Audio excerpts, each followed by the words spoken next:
Estamos de volta ao vivo, recebendo hoje a pesquisadora e professora aí na área de linguística, Lívia Aloise Cucato. Seja bem-vinda mais uma vez, Lívia. Obrigada, Tati. Falamos um pouquinho no bloco anterior a importância, dos adultos praticarem a norma culta para não cair em pegadinha e, por exemplo, numa entrevista de emprego, usar termos que são aceitáveis na hora da gente falar, mas jamais na hora da gente escrever em situações, por exemplo, de entrevista de emprego.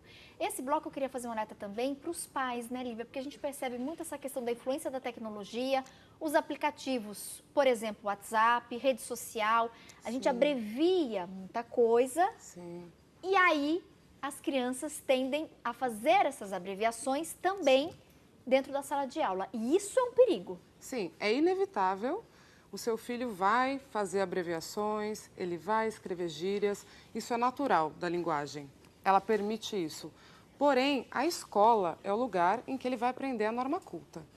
Então, ele precisa saber que existe essa variante, a norma culta, que ele vai ter que aprender muito bem, vai ter que dominar, porque ele será cobrado por isso no futuro, para entrar numa boa universidade, para conseguir um bom emprego. E os pais têm que incentivar, motivar e mostrar que é importante, sim, as aulas de língua portuguesa são muito importantes.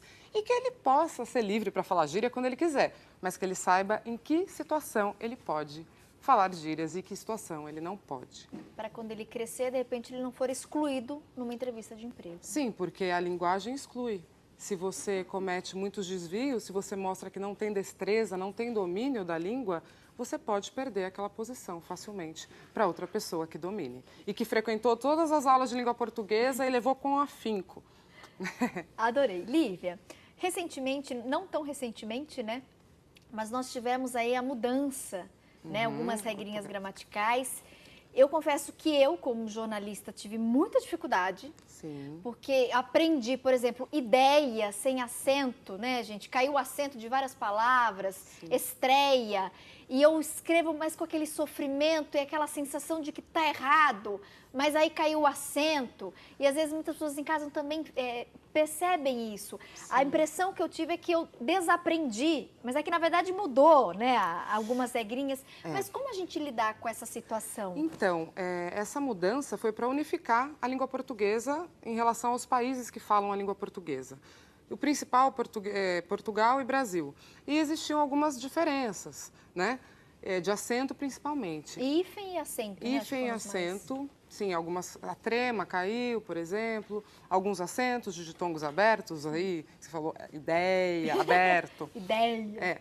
Gente, não existe muita lógica na parte de acentuação, de ortografia.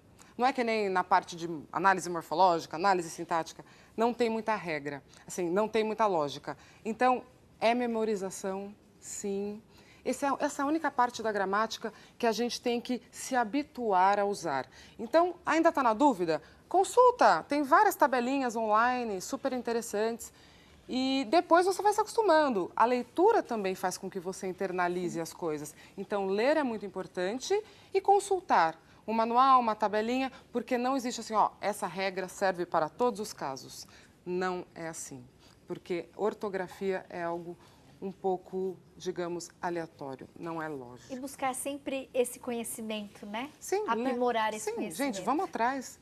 Nada na vida é milagre, a gente tem que correr atrás, estudar, se interessar, conhecer e pôr em prática. A gente vai produzindo, escreve ideia 10 vezes que vai dar tudo certo. E eu consigo admitir finalmente o final do acento na ideia. Lívia, obrigada, viu? Amei recebê-la aqui e espero você em outras oportunidades. Sim, foi um prazer. Muito obrigada pela oportunidade.